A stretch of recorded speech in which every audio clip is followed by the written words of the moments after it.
পৃথিবীর মধ্যে এত লোকের মাঝখানে ভাই দু ধরনের প্রজাতি আছে। এক হচ্ছে ভাই জিম বয়, আর দু নম্বর হচ্ছে ভাই তোমার আর আমার মতো নর্মাল মানুষ। ভাই নর্মাল ছেলেরা যখন একটা জিম করা ছেলেকে দেখে, দেখে মনে করে ভাই ঠিক আছে ভাই আমরাও জিম করব, আমরা ঠিক আছে ভাই কাল থেকে জিম করব। কিন্তু ভাই সেই কাল আর কোনোদিন ভাই ফিরে আসে না।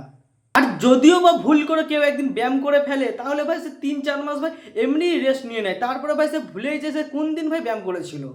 জিম করা ছেলেরা ভাই আয়নার সামনে দাঁড়িয়ে ভাই যেভাবে পোজ দেয়, মানে ভাই একবার বাইসের, একবার টাইসের, একবার চেস্ট, মানে এতক্ষণ ধরে দেখে যে ভাই এদের কাছে মেয়েরাও ফেল। মানে মেয়েরাও ভাই এত টাইম নষ্ট করে না ভাই আয়নার সামনে দাঁড়িয়ে, যতটা ভাই জিম করা ছেলেরা করে।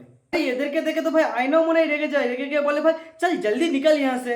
এইদিকে দেখো নর্মাল ছেলেরা, মানে তোমার আর আমার মতো ছেলেরা একদম আয়নার সামনে যাবে ভাই, একটু পরে নিল, চুলটা একটু ঠিক করে নিল ভাই, 30 সেকেন্ডে ভাই কাজ শেষ, চলে এলাম। জিম করা ছেলেরা দেখবে প্রোটিন শেক খায়, আর নর্মাল ছেলেরা ভাই চা বিস্কুটে খুশি। জিম করা ছেলেরা দেখবে সেদ্ধ ডিম, তারপর হচ্ছে সেদ্ধ চিকেন, সমস্ত কিছু ভাই বিচার বিবেচনা করে খাবে ভাই, বেশি চিনি খাবে না, বেশি নুন খাবে না। আর ভাই আমাদের কি ভাই নর্মাল, ভাই যা আছে নিয়ে তারপরে দেখছি। জিম করা ছেলেরা দেখবে ডেলি রুটিন ফলো করে, মানে ভোর 6টার সময় উঠে ভাই তারা মাঠে যায়, জিম করতে যায়। আর নর্মাল ছেলেরা ভাই 8টা-9টার সময় ঘুম থেকে উঠে উঠে ভাই ফোন ঘাঁটে। আর কেউ কেউ তো ভাই ঘড়ির দিকে তাকায়, তাকিয়ে বলে ঠিক আছে ভাই আরেকটু শুয়ে নি 5 মিনিট। আর জিম করা ছেলেদের দেখবে ভাই 8 প্যাক 4 প্যাক, মানে অ্যাপস। আর ভাই আমাদের ভাই ফ্যামিলি প্যাক একটাই, ভুঁড়ি। আর ভাই নর্মাল ছেলেরা ভাই ডেলি লেবারের কাজ করে ভাই, বাড়ির কাজ করে।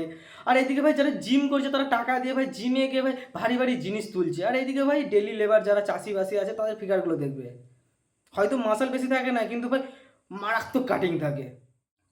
এবার ভাই সব থেকে বড় সমস্যা হচ্ছে ভাই নর্মাল ছেলেদের। নর্মাল ছেলেরা যদি একটু রোগা হয়ে যায় না, তার বন্ধুরা বলতে থাকবে ভাই কম মার। আর দেখবে বস জিম করা ছেলেরা ভাই এমনভাবে হাঁটবে, এইভাবে মনে হবে যে তার বুকের মধ্যে কেউ ভারী ভারী পাথর বসিয়ে দিয়েছে। আর হাতের বগলে ভাই কেউ পিন দিয়ে দিয়েছে, মানে বগল নামাতে পারবে না, বগল নামালে ভাই ঢুকে যাবে। বুক আর হাত এইভাবে হাঁটবে। আর জিমের সব থেকে ভিড় ভাই কখন হয় জানো তোমরা? জিমের সব থেকে ভিড় হয় ভাই দুর্গাপুজোর আগে।